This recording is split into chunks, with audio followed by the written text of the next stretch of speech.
नमस्कार, स्वागत है आपका एसएस न्यूज में। मैं हूं आपके साथ सना चौधरी। गाजियाबाद में एआईएमआईएम के प्रदेश सचिव ने बिल को बताया मुस्लिम विरोधी। सरकार के मुस्लिम समाज को परेशान करने का लगाया गया बिल। संसद और राज्यसभा में सत्ता पक्ष के पक्ष में वक्फ संशोधन बिल के पास हो जाने के बाद जहां एक तरफ भाजपा में खुशी का माहौल देखा जा रहा है, वहीं मुस्लिम समाज में बिल को लेकर आक्रोश भी देखा गया। हालांकि इस बीच एआईएमआईएम के प्रदेश महासचिव हाजी आरिफ ने बिल को लेकर कहा कि सरकार की कथनी और करनी में अंतर है। सरकार जो कहती है उससे नहीं करती है। जैसे सरकार ने बिल संशोधन को लेकर कहा कि 2025 के बाद की वक्फ संपत्ति पर अधिकार सरकार का होगा, तो वहीं उससे पहले की संपत्ति पर फिर बिल लाने की क्या जरूरत थी। तो वहीं उन्होंने कहा कि जब वक्फ संपत्ति को लेकर कमेटी गठित होगी तो उसमें हिंदू मुस्लिम समाज के लोग शामिल होंगे। इसके साथ उन्होंने कहा कि अन्य वक्फ संपत्ति जैसे मस्जिद, मंदिर, गुरुद्वारे में भी मुस्लिम समाज के लोगों को उस कमेटी में शामिल करना चाहिए। तब माना जाएगा कि सरकार द्वारा एक अच्छा कार्य किया जा रहा है। मगर सरकार की कथनी और करनी में अंतर है। सरकार जो कहती है वह करती नहीं है और इसी बात को लेकर मुस्लिम समाज में आक्रोश है। सर, आज सरकार की तरफ से वक्फ संशोधन बिल राज्यसभा और संसद में पास हो गया है, जिसका मुस्लिम समाज विरोध कर रहे हैं, तो आप क्या कहना चाहेंगे? देखिए, हर मुस्लिम समाज के व्यक्ति को इसका विरोध करना चाहिए और बैरिस्टर साहब असदुद्दीन ओवैसी साहब ने भी इसका विरोध किया है, क्योंकि इनकी कथनी और करनी में बहुत बड़ा अंतर है बीजेपी के लोगों का। और चूँकि किसी भी चीज़ को विश्वास नहीं किया जा सकता इनकी बातों पर।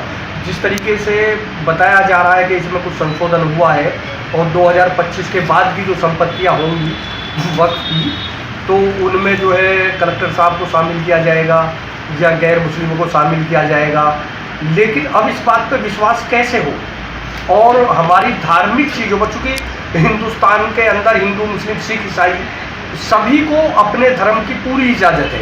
बाबा साहब भीमराव अम्बेडकर साहब ने सबको अपने अपने धर्म के मानने की इजाज़त दी है।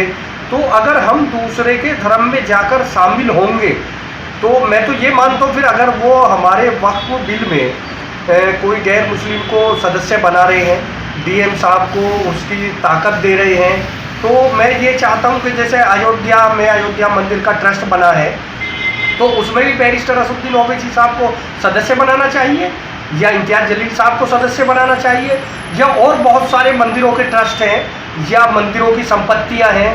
ये तो कुछ भी नहीं है, इससे कई गुना ज़्यादा मंदिरों की संपत्ति है, तो उसमें भी मुस्लिम सदस्य बनाने चाहिए। तो इसलिए मैं ये मानता हूँ कि ये सरासर गलत है, ये मुसलमानों के साथ ज्यादती है और जुल्म है। तो हम इसका पुरजोर विरोध करते हैं।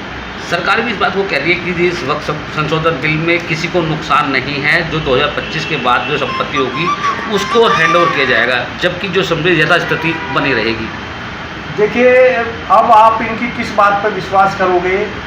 अब से तकरीबन ये मानिए 30-35 साल पहले देश में एक कानून बना कि जो संपत्तियां पूर्व में कोई भी हमारा मतलब जो है धार्मिक स्थल जो है, वो मंदिर हो या मस्जिद हो, जो पहले से बना हुआ है उसके साथ कोई भेदभाव या छेड़छाड़ नहीं किया जाएगा।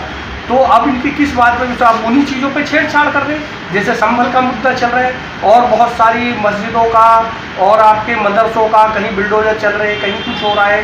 तो अब इनकी बातों पे हम विश्वास कैसे कर सकते हैं?